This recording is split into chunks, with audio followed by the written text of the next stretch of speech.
I'm Judith Smith from the Nuffield Trust, and I'm chairing this next session with the pretty plain speaking title of Changing Services.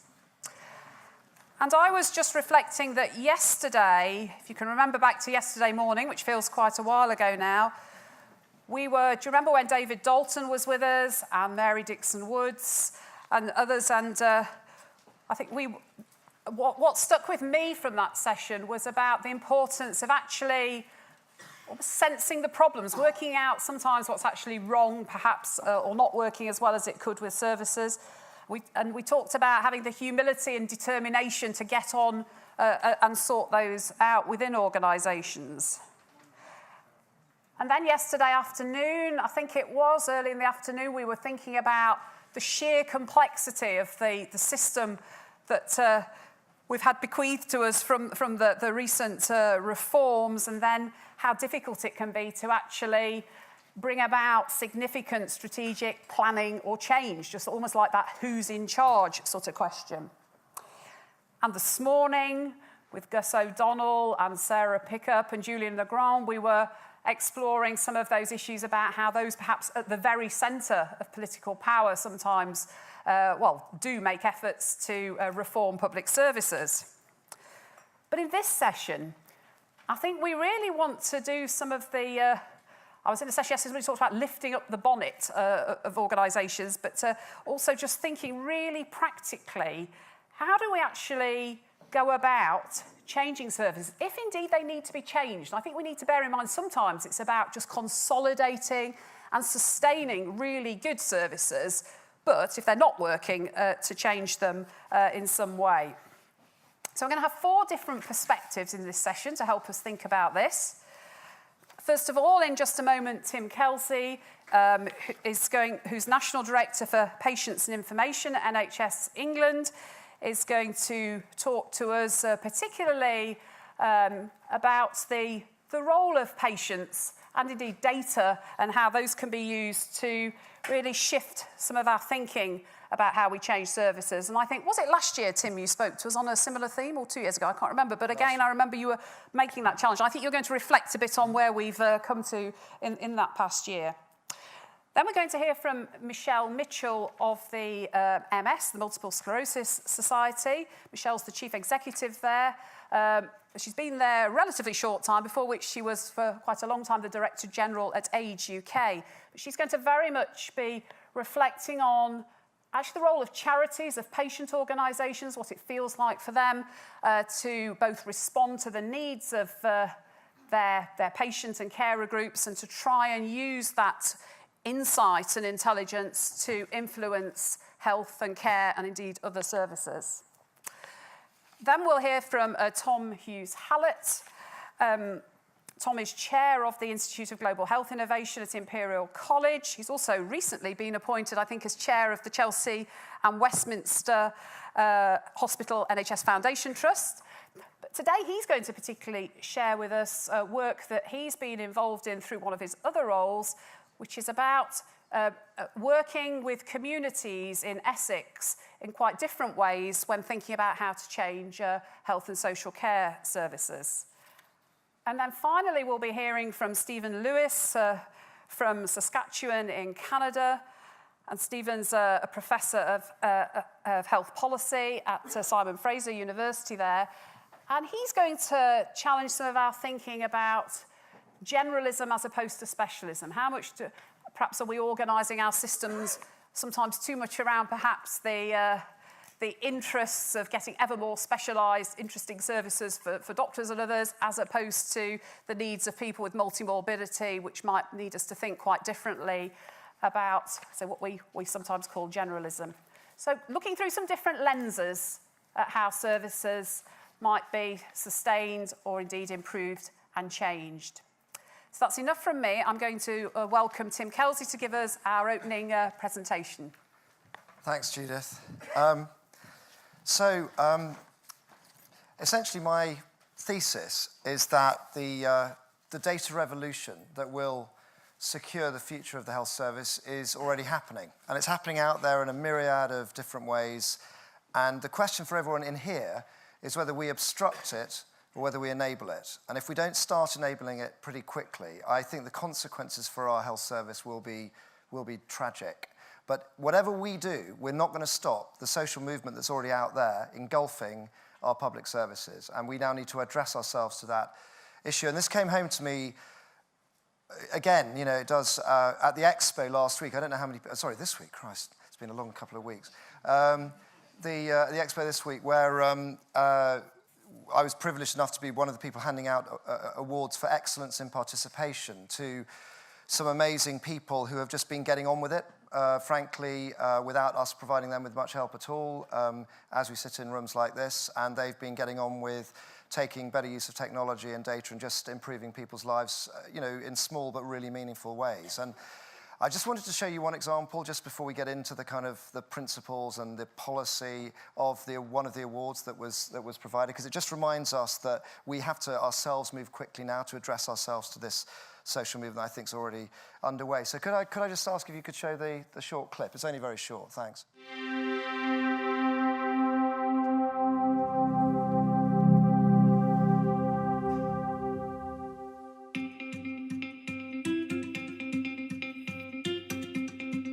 At York Street Health Practice, we work with homeless people and asylum seekers. They often have quite chaotic and unpredictable lives. We've been using an approach to social value at the practice to take involvement mechanisms to our patients. This social value approach gets service users to tell their stories to our staff, to our partners and to our commissioners about the things that they value the most and the things that they value less so. An example of one of the things that were most important to them was an improved appointment system that improved accessibility for them. At the moment, our patients have to turn up on the day or phone up for an appointment, which can be quite disempowering. In reaction to this, we as a service have funded Google Nexus tablets, which are now used by our support workers and our partners out in the community, so that patients can get health and wellbeing information at any time they need it. And they can also register at our practice and book appointments online in their own time, which has led to a more empowering service for them. Health and social inclusion are a key component of what we do at Leeds Community Healthcare. At York Street Health Practice, we're a service that works with homeless people, vulnerably housed people and people in the asylum system. Inclusion to us means bringing services to people and bringing people into services, opening doors for access and good care. The third way of inclusion for us is this project, which is a dynamic and creative project that allows service users across the city, some of the most vulnerable, needy, isolated people, to be able to book their own appointments, share issues, share ideas, share concerns with us, have an ongoing dialogue. It really starts to break down those walls that exist between health and services outside and place service users where they should be at the centre of their care. So I think the message there is pretty clear, and all over the place that kind of thing is happening. Sam Everington was here yesterday. I'm sure he's told you about his amazing work on immunisation, but literally nothing more complex than data sharing between GP professionals has led to a sort of honourable competition in one of the most deprived parts of England, in which they frankly compete with each other to improve the way in which they're managing their patients. They share dashboards of data, and this has led to the improvement in immunisation rates in Tower Hamlets from somewhere in the low 70s to now 94%. So they are basically at herd immunity levels, and that's been largely, from their own perspective, driven by the simplest act of data sharing. So one of the things I in a way, it seems extraordinary we're even having the conversation, because actually we're having it, and the politicians are having it, and the media's having it, but out there people are just getting on with it. And I just want to, I think one of the things we do really badly is actually get out there, and I blame myself as much as anybody else, and what our job is to support those people. It is not to dictate to them. There are a few other things we do really badly, and again, because it's this group, and you know, we need to talk frankly to each other. I just want to rehearse through some of the other things we do really badly before I get on where I think we've got to over the last year. It is it is still unbelievable to me that we still can't count the number of people who are treated in this country with chemotherapy. We actually can't even count their number. We have no idea, largely, of the quality of service that they receive. That data set, what's called the SACT data set, which Mike Richards has been fighting for ages, is still not funded.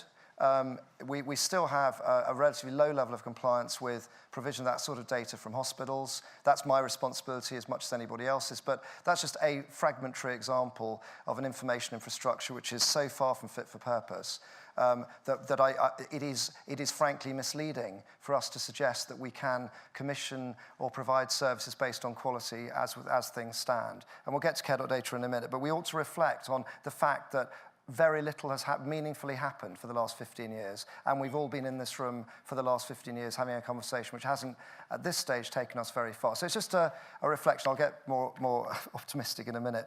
The other thing I find hard to believe, and I find shameful, if I'm being honest, is the degree to which our hospitals have not meaningfully adopted the digital opportunity really at all. And I was at a hospital not long ago, I'm not going to say which one, where the board decided against providing the most basic level of clinical record access to their clinicians because they were going to instead invest in the re-roofing of the ITU department. And the nature of the conversation that happened in that board told me that board, and I suspect a lot of other boards in our trusts, are not really capable of understanding the importance of having proper automation, proper customer service, and ultimately safe, high-quality services. To give you one example of that, at the moment, even though the evidence is irrefutable that electronic or digital tools to support stressed SHOs in the middle of the night providing prescriptions, it's irrefutable that digital tools massively reduce the error rate in hospital prescribing. Only 12% of hospitals have actually installed them. And obviously one of the big initiatives, which I'll come to in a minute, is trying to incentivize people to do it. But we should just reflect that we are doing a lot very, very badly, and the emphasis that's now being placed on technology and on patients. It was interesting to me, and again, I'm being really negative in a way, but interesting for me, and as a trustee of the Nuffield Trust, whose work I think is absolutely fantastic, that we don't have any, apart from Jeremy, I don't think we have any patient organisations represented in the room, though on Twitter as I came, oh sorry, and actually there's Macmillan there. But a relatively small number. But on Twitter yesterday, I did notice that there was a common theme emerging where people were talking about it more. We're talking about the importance of patient experience, and that in itself is a move, I think, in the right direction. But we should just be honest about the fact that I think we are not enabling, we're not aware enough of how we can be more enabling of people who are just getting it on with it out there. And obviously we're aware of this increasingly because every other part of our lives have adopted these sorts of strategies. You know, customer service in most other industries, and I know Jeremy talked about this a bit yesterday, has been transformed through both proper engagement with customers and understanding of what they actually want, customer insight, whatever language you want to use, but also, of course, through effective deployments of basic digital technologies. And although it is true that healthcare, for fundamental reasons, is not the same as retail or financial services, there is a lot we can learn from the degree to which costs have been saved and the customer experience improved through the use of low-cost, ubiquitous mobile technologies. One thing I would say on that, which I want just to get on the record, is although I believe profoundly that the analogy of the financial services sector, particularly the online retail financial services, is very, very important for us. And the degree to which it demonstrates that people, when they are confident about the security of their data, will trust organizations. And on that one, I think I may have said this last year, but on online financial services, we've gone from a situation where 14 years ago, nobody did it when it first launched, to a case now where we have 22 million adults in this country only using online banking. It's a quiet but profound social revolution of the sort we urgently need to see happen in healthcare. But there are some really big differences, and one of them is that citizens are not shareholders. And one of my big learnings over the whole care.data piece, but before that, and I've instinctively, I hope, been a champion of this from the first moment I got involved with Dr. Foster, is that citizens are not shareholders. They are citizens. The NHS is committed to universal healthcare at the point of delivery, and that's not the same as delivering a financial service. You're not in a market. We are here for everybody, and that's one of the reasons why care.data must be an opt-out scheme. I'll come back to that in a minute, because the NHS has to be able to plan its services in the interests of the whole community, and I'm sure everyone in this room share that view. So, a year on, we have still, and I think Jeremy has become almost more evangelistic than I am on some of these things, but the essential truth is that I think we've done some things in the last year which are going to change and better enable all those people who are just trying to get on with the rest of their lives while we have these conversations. And the first of those actually is care.data. So I'm obviously very happy to take questions on that, but as I'm pretty sure everyone in this room knows, I've been campaigning and arguing for the liberation of routine data in the NHS for 14 years or however long. And we have, existed on a thin sliver of hospital data, which produces, I think, some tremendous value, has produced tremendous value for us in improving quality in hospitals in a whole range of different ways. But we have no similar data for out-of-hospital care, nor indeed for most other care contexts. So the idea this would be the wrong thing to do is, in my view, profoundly wrong. So that's what care.data initially was the liberation of that out-of-hospital insight for the improvement and future planning of services. In the end, we have postponed, as everybody knows, the launch of care.data from March to the autumn because the debate we were having, in my view, is too important to rush. It's a weird decision to make, and I'm not a career civil servant, so perhaps that would explain it. But I really did listen to both the way in which there was just mass confusion about the sort of safeguards, and they clearly weren't good enough in the first place in relation to semi or partly or de-identified data. I'm not going to use the word pseudonymization. The safeguards weren't good enough. Neither was the clarity of the new right that we'd given the citizen, which is to opt out of these kinds of data flows, a right that's not contained in the legislation that underpins the recent reforms. So just important context here, Parliament spent a lot of time debating whether or not citizens should have the right to opt in or opt out of data being used for the improvement of health services, and came to the very conclusive view that it should not. And the Health and Social Care Act is clear on that. Despite that view, but that is the parliamentary context, and we do live in a democracy, we decided that it was the right thing to give people a de facto opt-out. And of course, that has caused quite a lot of confusion because it's unprecedented and a novel new right. So for a variety of reasons, and additionally, the public information campaign, although the team did a really excellent job within the kind of confines of what public services think is public information, in the context of the debate that we have to have about the rights of patients in the development of new health services, modern health services, it wasn't adequate. So for all those reasons, we've decided to delay the beginnings of the extraction to October, and we can discuss that. But I hope no one in this room would for a minute doubt the resolve that anybody, and that's right through the political hierarchy and across the NHS family, would doubt the resolve we've got to make this work successfully. It is not just a responsibility we have for ourselves, it's a responsibility I think we genuinely have for other generations, for future generations. It is an incredibly important... So I will be reaching out to all of you over the course of the next few weeks to seek your support in helping us do it better, to both explain it, though this is much more than just communications, but also to make sure that we do build a properly robust data infrastructure for the future of the NHS. And that's what care.data is about. So that's the first thing. Now, the data piece, building an intelligent health service is only partly about clinical routine or registry data. It's also fundamentally about a new genre of customer insight data, of data that tells us what the patient is experiencing. And of course, we've launched Friends and Family Test, and I think controversial in some quarters, that is itself the beginning of a social movement. And it was amazing to me yesterday, and I don't know if people are aware of this, that the most recent monthly results were published yesterday, that as of yesterday, the figures are that 1.8 million people have participated in the Friends and Family Initiative. In other words, rated their hospital and in many cases provided free text comments. Now, I don't know what the volume of traffic is over TripAdvisor. It's obviously much, much higher. But I just think that in 3 or 4 years' time, we will be reflecting on this kind of data being ubiquitous, fundamental to everything we do. And that's something that started this year. And the scale of it, I think, is much, much greater than I certainly personally it would be. So that's one reflection. The data revolution is already out there, but I think we are beginning to enable it as well.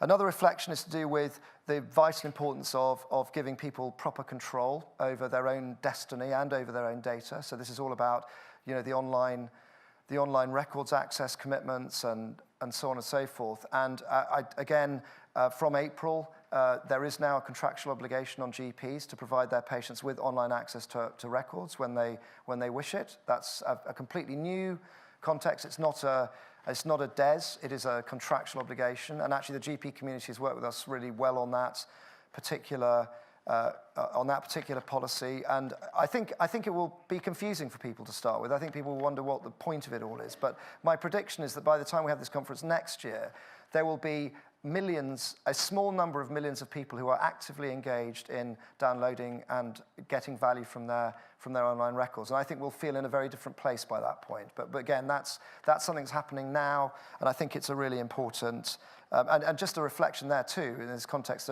of the outside world moving on regardless of what we do about our lives. We've got another interesting statistic, which is that NHS Choices now has around 40 million visits every month. And they're largely English people, and they are doing something which is giving them benefit because they keep on coming back. We need to find out a lot more about it, but it's a really astonishingly large number of people who are beginning to use that service. So there are a couple of other things. I'm not going to go on at them in any length, but I think the other key contributions we've made started this year: transparency. We have published a load more data in a whole variety of different characteristics, not dangerous data, but data about individual clinicians, and I think that's been a really fantastic collaboration with some of the colleges and other professional bodies. And we've also launched a whole program on interoperability. So going back to that shamefulness about the state of digital hospitals, we have now put about £1 billion worth of public capital on the table to try and drive and incentivize adoption of records. But I just wanted to finish, to go back to the beginning, to say that in the middle of all that, in my view, some of the most important things that we are collectively engaged in, and there are lots of people here from NHS England and other sort of associated bodies, is genuinely the commitment that both financially and from a policy perspective that's being made on participation.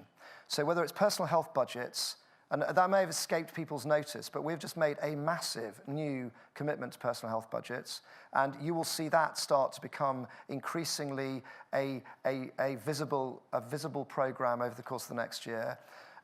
Or whether it's personalised care planning, and the Secretary of State in particular, but all NHS England absolutely has put such a massive priority in providing greater support for those with long-term conditions than others. And personalised care planning is at the heart of doing that. And personalised care planning is now a proper priority for NHS England. We are putting proper resources behind it. And I think that was a very important new development that took place over the last 12 months or so. So just finally, I think this is difficult stuff. It's very, very difficult stuff. It's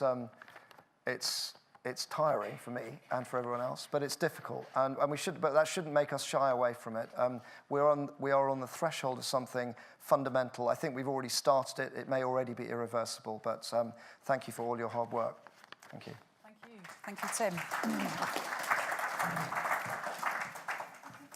Thank you for that. You've given us a whole range of ideas and themes to explore there, Tim. Not only the important issue about how data are used in the sense of that population level for this and for future generations, but I think particularly strongly about all that needs to be done about the involvement of people and patients in very different ways in how we enable them to access advice and care, or indeed around planning and holding their own budgets, as you just mentioned there. And I think, just again sticking with me in my mind, the clip from Leeds there about the taking quite a different approach, in a sense, the primary care going out there to be alongside people, but again using the technology in some different ways. So lots for us to think about there. That's incredibly helpful. Now, you made the challenge about patient organisations. Michelle is, of course, the Chief Executive of the MS Society and previously was at Age UK. So you're very welcome, Michelle. How does all of this seem at the moment from someone who's leading a patient and carer organisation? Well, I just wanted to thank Tim for the presentation. I mean, I think the power of information and data for people and for organisations representing patients is incredibly important. I mean, one of the things at the MS Society that we've invested in is an MS register. So we have the largest patient-reported data set in the world for people with MS, and we're beginning to look at how we can use that to understand the patient experience, but also to help influence research, science, and the service design and improvement. So the power of information is absolutely critical. I was going to talk in detail about one of the programs that I've been involved with, but in fact I'm going to talk briefly about it at the end, because it feels to me, having been here for a day and a half now, there are a few other things that I want to say before I go on to that. One being, if you guys think it's complicated and a difficult arena to navigate, imagine if you're not part of the system. So charities who have a passionate belief and commitment about change, built on the experiences of the individuals, are also trying to navigate this system to ensure that they can transform and change as organisations and movements as well. One of the questions I think you were going to ask me was, what is the point I first want to make here? Well, the first point is there is only one or two people here from charities and patient organisations, and the people I know, the people with MS, would be wanting to use this opportunity to talk to such an influential audience about what their experience is and what they want to tell you. So I think that's something I wanted to kick off with. But also, a lot of the discussions are taking place, of course, with the change that you're experiencing, but charities are experiencing considerable change as well. Leading an organisation, I'm fortunate, my organisation's finances are holding up. We have a very loyal supporter and funder base, but on whole, charities are facing a 20% reduction in their income generation, that many of them have been slow to adapt to some of the changes in the commissioning environment and are seeing up to 60 and 70% of their contracts being reduced. So massive pressures on charities to be more accountable, to be better in tune with their beneficiaries, but also to face up and affect some of these changes at a time when there is significantly changing need. I mean, I was up in the Northwest earlier in the week, not at the Expo, but up in the Northwest, and I just want to talk about 3 people I met. One was a guy who was waiting for his ATOS appointment. He has remitting and relapsing MS. He can, on a good day, walk 25 to 30 metres. He's really, really worried about being better on the day he's going to be tested about whether he will be forced back into work. He's a policeman and told me he doesn't like to lie, so he's really having a moral question about that. But the welfare changes are having a big impact. There's also a carer I met who's cared now for 25 years for her husband, who has got progressive MS, has got increasing levels of accumulated disability. She's absolutely at her wit's end. She doesn't know how to cope. There isn't the support there beyond charities and self-help groups who in many ways are the last frontier for them in their communities. And the final person, I'm really going back to social care is a critical issue, and Sarah here talked this morning about social care, is you can see in the communities that social care is becoming more restricted for many people. Age UK put out a report today saying over a 10-year time frame, there's 800,000 fewer older people receiving social care. So charities at the front line are experiencing ever greater need at a time when their finances are challenged, and the emphasis and onus on them to transform is very strong. And the things that people tell us are the things that people tell you. There isn't a big dissonance here. I don't have a new message to tell you. People want to be engaged and have decision-making and involvement with their care and treatment. But it's not happening in so many areas. They want to have coordinated care, so they're not speaking to different professionals many times over. and they certainly don't want to go into hospital inappropriately. For people with MS, an MS nurse is particularly important in providing that access to specialist care and supporting the community. But it doesn't have to be, for other conditions, a specialist role like that. Volunteers can often perform that role also. People want help with self-management so they can make informed decisions, that they can shift their behaviour, that they can better take care of themselves. And of course, they want access to preventative services in the community, which keep them well, keep them fit, and keep them happy, keep them connected with other people. So all of these things are pretty important. The challenge is, though, in the environment we're facing, what does that mean for how we respond? How do we respond in terms of the services? So I would just finish with 2 examples. As a charity, you have to be clear on the outcomes you want to achieve. You also have to fund the activity that you want to deliver. That's hard in this environment. You have to go to places, not where people won't listen to you and the commissioning is weak and they don't really want you to be a partner in change. You have to focus your resource and go to the people who share your agenda. One of the things I did when I was at Age UK is run a pilot with our local Age UK in Cornwall and worked very closely with the clinical commissioning group there and also the local authority.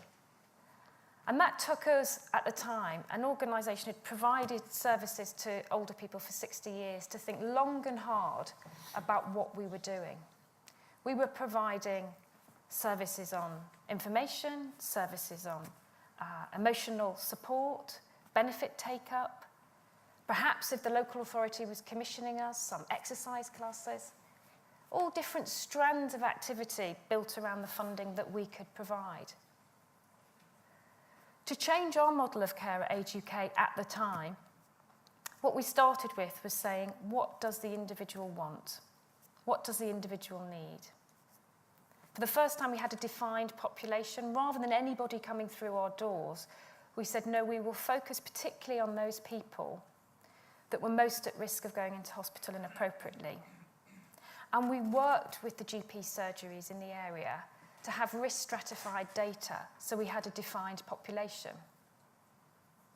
And then we employed, part paid, but also worked with volunteers to have a coordinating function for those individuals who were most at risk of inappropriate hospital admission. What happened by placing that individual within the district nursing team was quite transformational.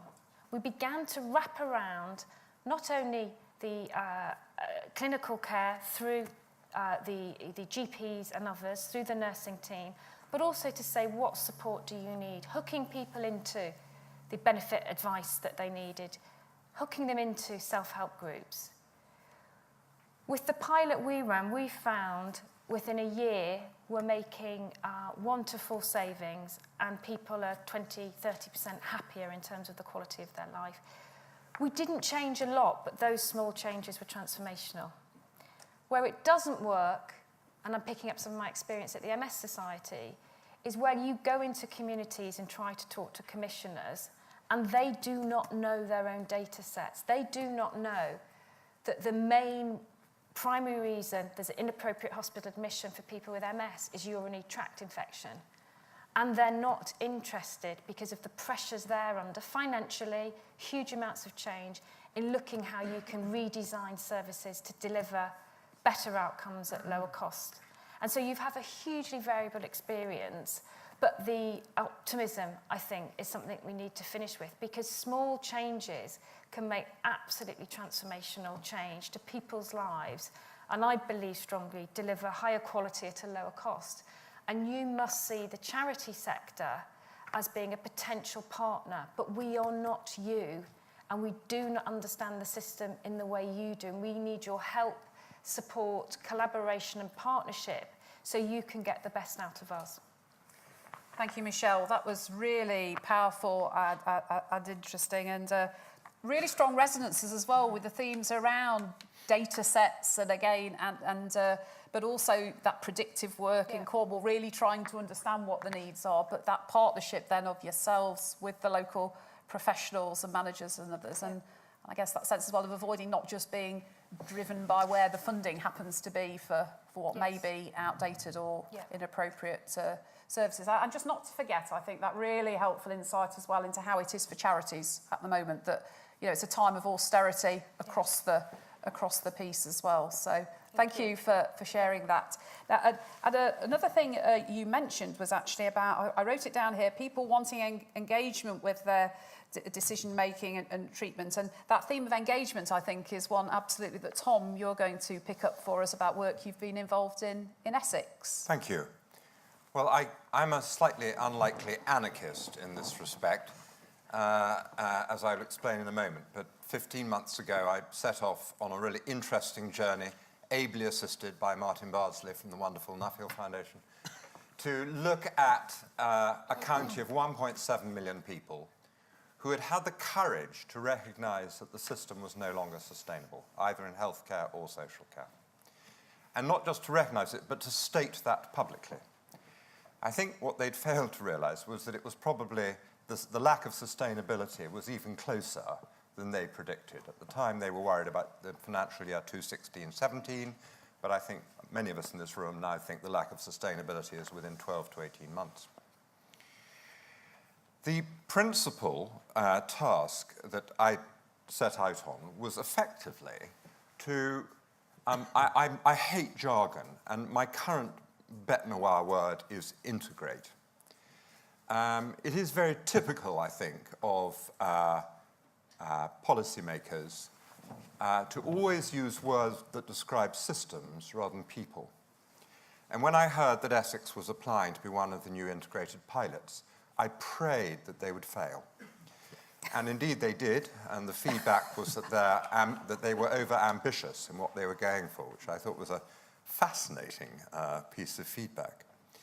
So what I decided to do was to spend a year of my life talking to citizens and do this completely bottom-up by holding focus groups right across an extraordinary county, ranging from some of the most, Clacton is one of the top 5 most deprived places in Britain, to some of the wealthier and leafier suburbs of Colchester. It might surprise you that what the citizens were saying was close a hospital. I held a focus group of 60 people in Clacton-on-Sea. I said there's a hospital exactly 45 minutes away in Ipswich, there's another one in Colchester 25 minutes away, and there's another one in Chelmsford 45 minutes away. What should we do? They said, well, close ours and reinvest that money, please, in community services and the local authority. Blindingly obvious, really. Of course, Mike Richards has done his very best to go about and actually achieve that. The poor old Colchester's now under careful supervision. But one of the things I really learned was in terms of change, don't underestimate what the citizen is up for. And I think we're very patronising about this often. I ran Marie Curie for 12 years, so I understand stakeholders as well. I met mothers who said, I do not understand, these were not wealthy people, why actually giving birth is funded by the state when I chose to get pregnant.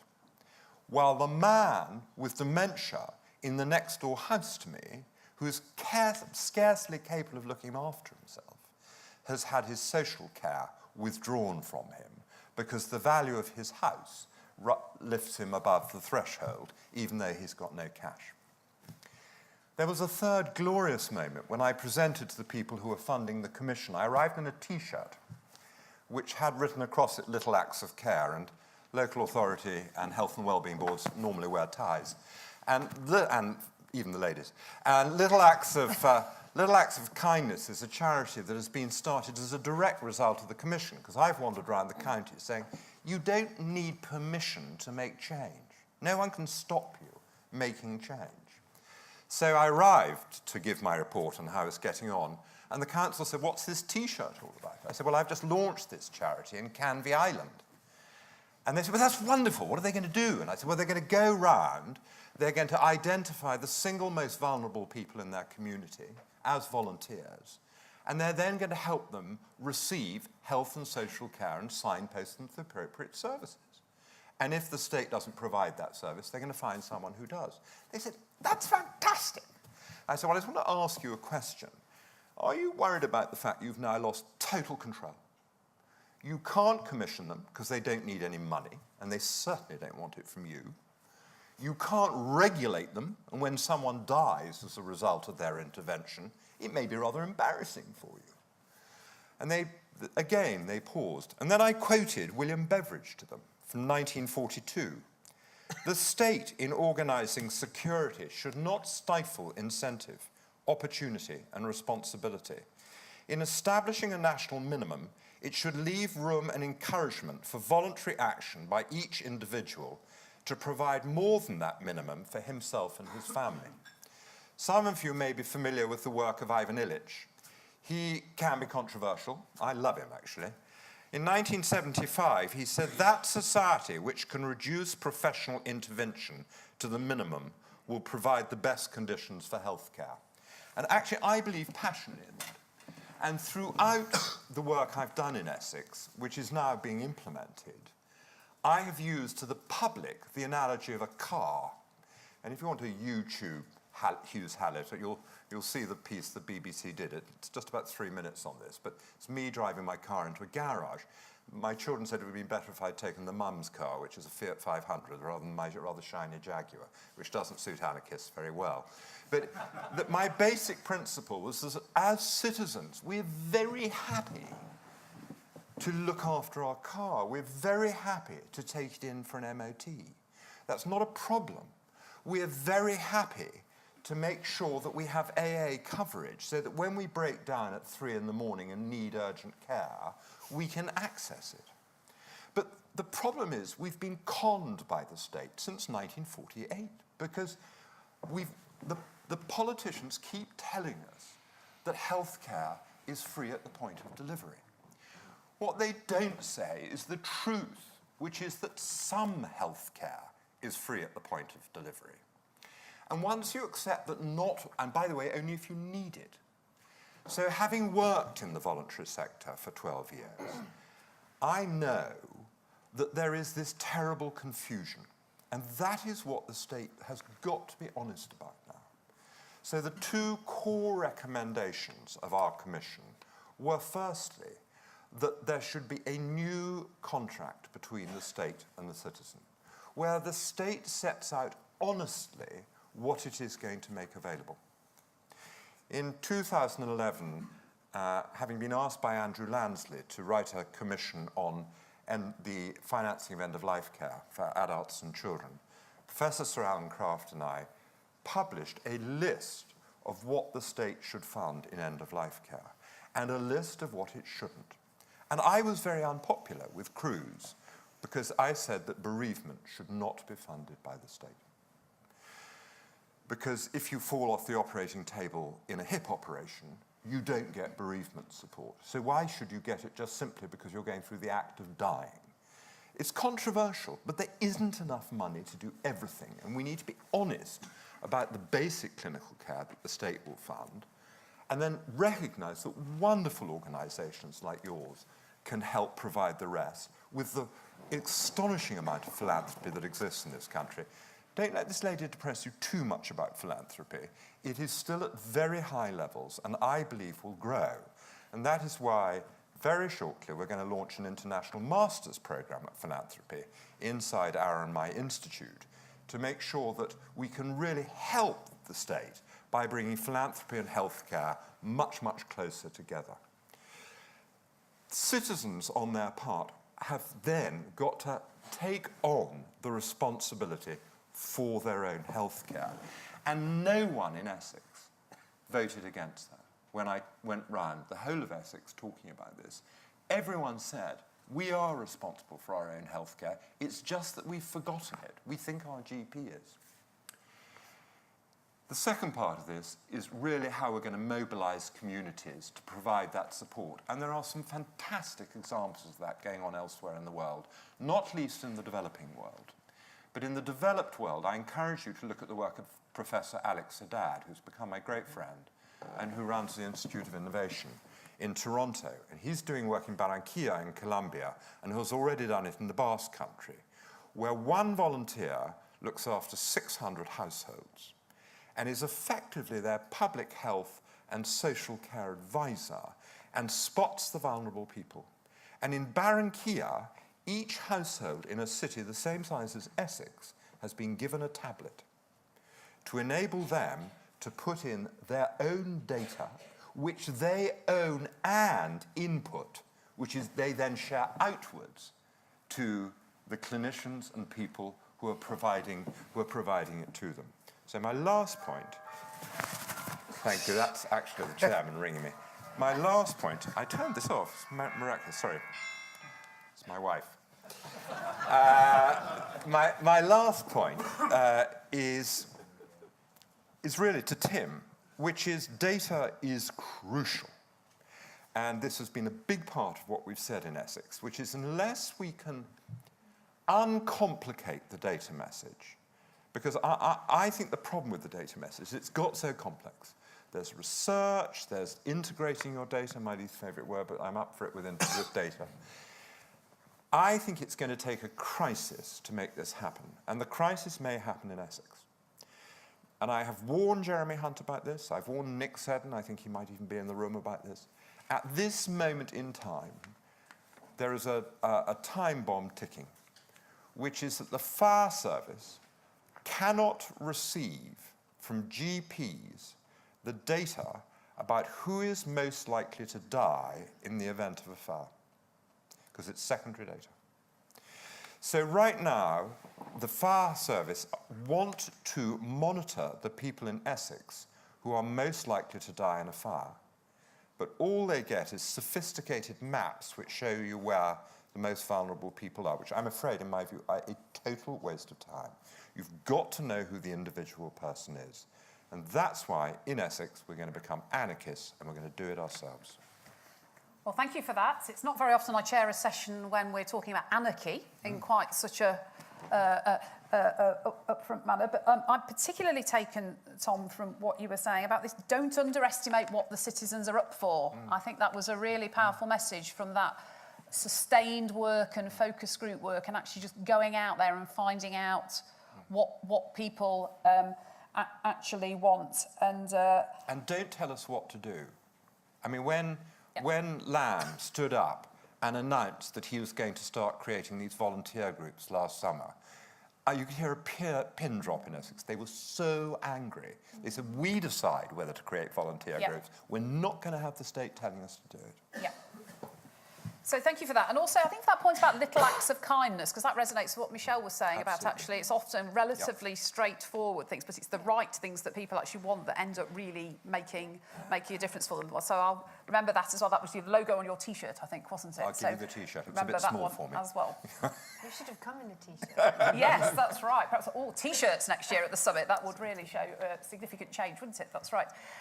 Stephen, how does this look from the west of Canada, from all you've been hearing here? And I know you've been with us throughout the 2 days listening to our discussions. And just to say as well, Stephen's written a really interesting blog on the Guardian website about generalism and specialism. And I know you were talking about that earlier this week at the London School of Hygiene. But just your reflections, just to start drawing some of this together. Well, I have the unenviable job of coming across the pond and trying to give you advice on what to do. It's likely to be wrong, and on the theory that you'll forgive me for being wrong if I'm also brief, I'm going to give you some snippets of what I think I'm hearing.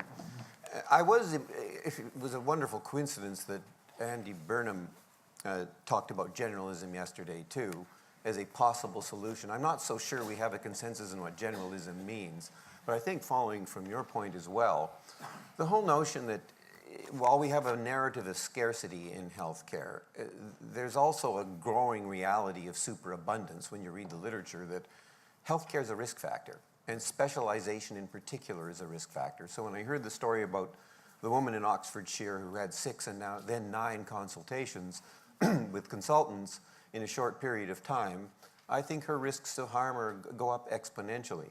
And moreover, I also think you're exactly right that the presumption that if you give patients power and give citizens power that they will be infinitely demanding is exactly wrong. Yeah. I think they are very restrained in their expectations. And when you ask them what makes sense, as in my own city, if you ask the citizens, do we need a children's hospital in Saskatoon? The answer would be no. If you ask the pediatricians and their philanthropic friends who wanted one, the answer was yes. Guess what we're getting? We're getting a new children's hospital. So I do think that the generalism of two sorts is one of the keys to the solution here. And the generalism repatriating some care from specialists and making primary care more robust in its capabilities, a little less technology dependent, a little more integrated in a human sense, in the diagnostic sense, would do everybody a lot of good. And I think you've actually gone farther in that direction in England than we have in Canada, so I salute you for that. But there's a second part of it, which is about what I would call the hubris of the healthcare technology paradigm, that we're going to solve every conceivable human problem by doing better science. I mean, I wish it were true, frankly. I mean, I'm not anti-science at all. It would be a wonderful thing if we could get personalized medicine and magic bullets. The promise has always out-delivered what we've gotten, and I think a whole conversation about truth and restraint would be in order.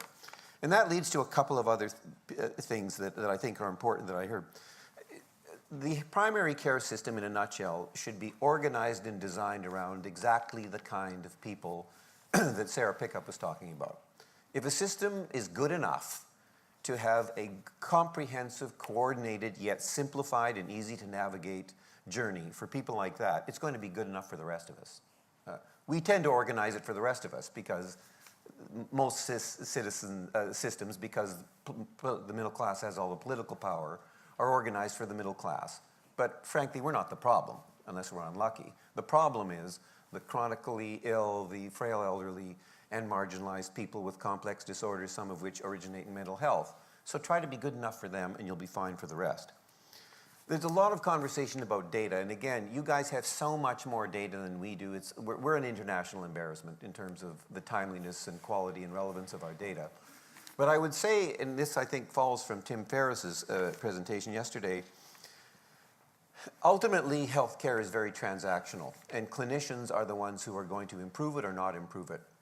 Right now, most clinicians' view is we need to survive the data. They don't embrace the data. What we want is clinicians who are data users, data seekers, and who use data for quality improvement. And while this will get me kicked out of the Health Services Research Union, I care less about standardization of data than actionability of data. And I don't think they're mutually exclusive. But if people are going to use data, we're going to have to make it extremely easy for a typical clinician in any discipline to actually get his or her hands on it, use it as a habit of practice, and generate quality improvement strategies daily with it. And I think that is the future that is really going to drive this forward, which will lead to another, I think, mini revolution, which is a fundamental relook at the division of labor. In Canada, everybody is working to the bottom of their scope of practice. It's built into the system's incentive and into the regulatory framework, frankly, imposed by guilds. We need to crack this open. If you want to lower unit costs, and if you want to make people happier in the workplace, they need to work at the top of their scope of practice. And it's not just doctors and nurses. It's nurses and licensed practical nurses. It's licensed practical nurses and healthcare aides, et cetera, et cetera. We have medicalized so much social care that it is needlessly expensive and not very effective. And I think there's a tremendous opportunity to revisit that. And I think most healthcare organizations would be up for it if we can also guarantee people job security. People will not undertake a genuine rethink and relook about what they're doing if they think their jobs are at risk. So I think that's the trade-off you make. You say you've got a job, you've got a position, it may not be the same job in the same place 10 years from now, but we are not throwing you out on the street in order for the system to get better. And I think that's a deal I would make. And finally, and I think as important as ever in the short run, give clinical groups a mandate to address variation. Don't tell them how they have to address it. Don't leap to conclusions about whether the variation bespeaks under, over, or misuse of services, but just say, look, variation is the enemy of quality. Variation is rampant. You collectively need to get your heads around it, and we will leave it to you to solve it, supported by whatever tools we can give you, and we'll be very happy to give you data, support, tools, QI, the whole business. But it is your obligation. And I guarantee you, if you get clinicians to take this seriously, you will eliminate waste and inappropriateness faster than any other strategy we can impose by policy. So that's all I got.